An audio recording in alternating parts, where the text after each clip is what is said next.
Dan juga pesan nih buat Pak Purbaya nih.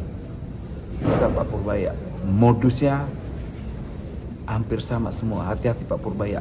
Sejengkal lagi nih, saya mendapatkan informasi A1, Pak Purbaya akan dinoelkan. Hati-hati tuh Pak Purbaya.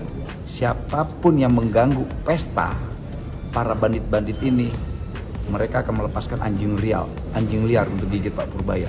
Kasihan Pak Purbaya. Ada pesta yang terganggu. Ya. Ex-Wamenaker Nul minta Purbaya hati-hati, sebut ada bandit yang mengincarnya. Ex-Wakil Menteri Ketenagakerjaan, Wamenaker, Immanuel Ebenezer alias Nul, memperingatkan Menteri Keuangan Purbaya Yudi Sadewa jika nantinya bakal dinulkan atau dijerat dengan kasus pidana. Pesan nih buat Pak Purbaya.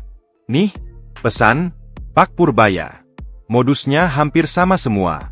Hati-hati, Pak Purbaya.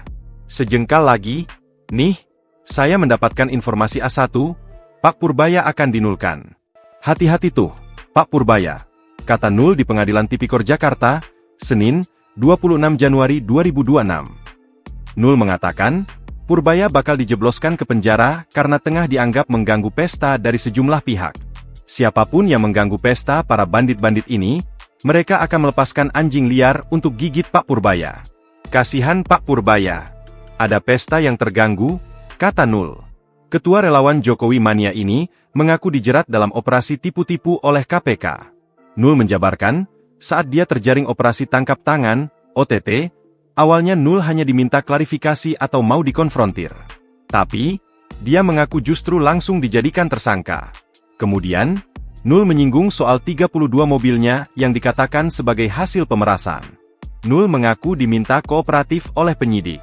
Tapi, ujung-ujungnya dia disebut memeras hingga 201 miliar rupiah. Download Tribun X sekarang. Menghadirkan lokal menjadi Indonesia.